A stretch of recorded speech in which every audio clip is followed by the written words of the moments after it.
عمرك وقفت كده وبصيت حواليك وسألت نفسك احنا وصلنا لفين؟ او الجيل او الجيل المعاصر يعني، او الايام دي، المستقبل والعالم اللي كله اتغير حواليك وانت مش قادر تشوف الصورة الكاملة، الصورة اللي هي تخليك تشوف حقيقة العالم الجديد قوي. على قد ما هو كويس جدا، على قد ما هو ممكن ياخدك للضياع. بمعنى انت راكب مركب وماشي في سفينة في بحر، فانت وحظك، انت عارف نفسك في النهاية لو وصلت خلاص انت وصلت يعني، فانت بخير وعارف نفسك وانت وحظك. تفهمني؟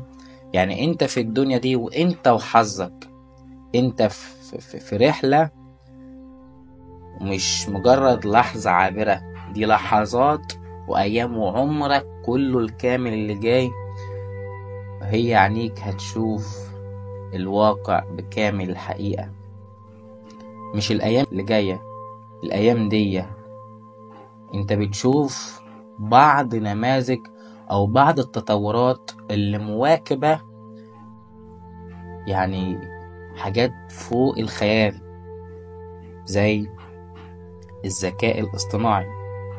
العالم اللي حوالينا بقى بيجري بسرعة أسرع من قدرتنا على إننا نلحقه. كل يوم بنسمع كلمة الذكاء الاصطناعي، روبوتات، سيارات بتسوق نفسها، شات جي بي تي، AI، وشركات بتستغنى عن موظفين وبتعين خوارزميات. بس يا ترى ايه اللي حصل؟ ليه الدنيا اتشقلبت بالشكل ده؟ ويا ترى ده في صالحنا؟ هل ده في صالحك انت اللي بتسمعني، ولا خطر عليك وعليا؟ خلينا اقولك القصة من البداية. زمان كان الكمبيوتر حاجة ضخمة وبيعمل عمليات بسيطة، وبعدها بقى أصغر وأسرع، وبعدين ظهر الإنترنت وربط العالم كله ببعضه. يعني اللي جاي، يعني عايز أقولك اللي فات كان حاجات بسيطة، لكن اللي جاي كان أكبر من مجرد تطور تكنولوجي. اللي جاي كان ذكاء اصطناعي، ذكاء بيكبر وبيتعلم وبيفهم وبيعرفك أكتر ما أنت تعرف نفسك. الذكاء الاصطناعي النهاردة بقى موجود في كل تفصيلة في حياتك، في الموبايل اللي في جيبك. عايز أقولك كمان البودكاست اللي أنت بتسمعني منه في بعض المعلومات أنا جايبها منه. بكلمك بجد وبكل صراحة، لولا شغفي في هذا الموضوع، لولا بحاول أوصل لك الصورة الكاملة.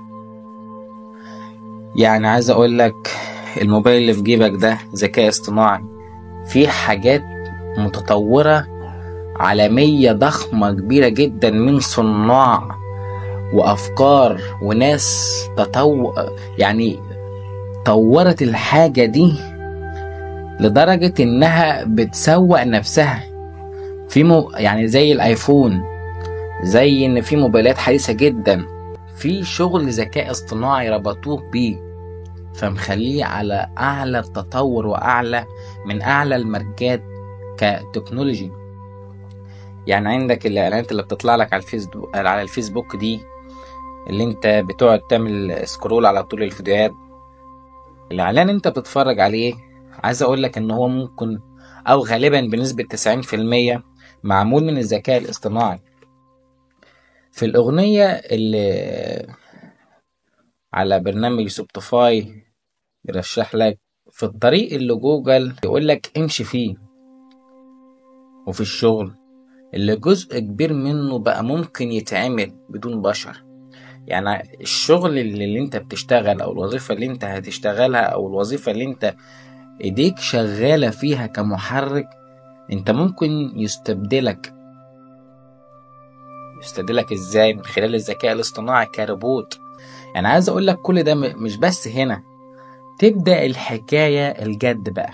الذكاء الاصطناعي مش مجرد كبرنامج على موبايلك تستخدمه كشات جي بي تي او يعملوه في السيارات فقط.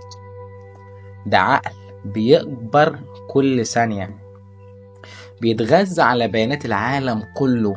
يا اخي يعني عايز اقول لك يا جدع، بيتغذى على بيانات العالم كله. دي حتة خطيرة جدا.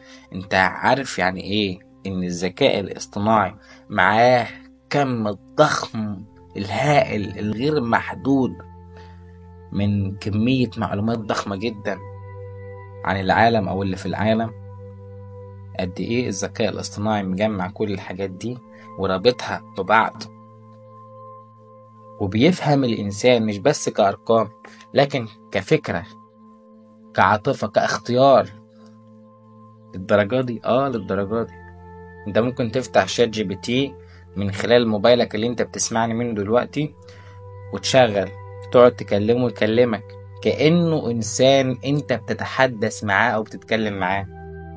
كل حاجة حرفيا انت محتاجها منه هيوجدها لك فورا. الناس بتقول انه هيساعدنا، هيزود الانتاج ويقلل التعب ويخلي حياتنا سهلة. وناس تانية بتقول ان ده تهديد وإن وظائف هتختفي، يعني مجتمعات هتتغير، الإنسان نفسه هيبقى أقل تأثيرا. إيديك مش هتكون تقيلة في الحركة ورجليك أكتر في العمل زي زمان أو زي دلوقتي. أنت شغال في حاجة ومتخيل في عقلك إن الحاجة دي هتكمل معاك بقية عمرك، لكن الحقيقة الذكاء الاصطناعي زيه زي النار، ينفع يطبخ وينفع يحرق. اللي بيفرق هو احنا اللي بنستعمله ازاي. هيكون عندنا مساعدين شخصيين اذكى من اي انسان، هنتعلم منه بشكل اسرع، هنعالج امراض بشكل اسرع. يعني انت في امراض بتسمع عنها خطيرة جدا، الذكاء الاصطناعي تخيل انه ممكن يكون له دور في طريق العلاج ليك او لاي حد مريض عنده مرض مزمن او مرض خطير. تخيل يا جدع ان الذكاء الاصطناعي ده له دور. بس جميل، هيبني العالم بشكل اسرع. بس لازم نسأل نفسنا سؤال، احنا مستعدين لعالم الذكاء الاصطناعي ده؟ هل انت مستعد يا اللي بتسمعني للعالم الجديد ده؟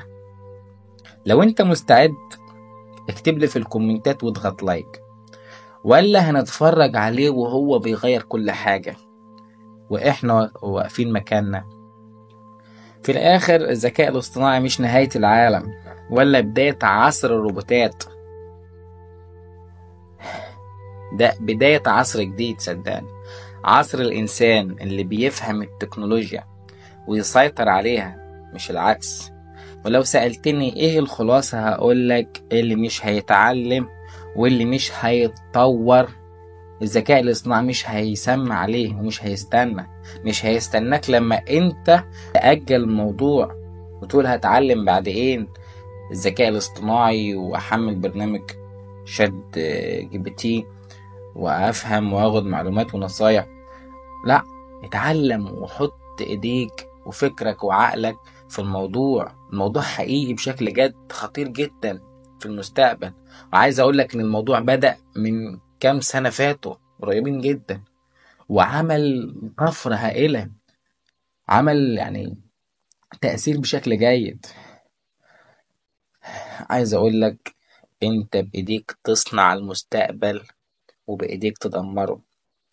شكرا انك كنت معايا وسمعتني لغاية الاخر في رحلة داخل عقل بيصنع المستقبل، او عقل بيصنع مستقبل العالم. هو عقلك، صدقني كل حاجة في ايديك.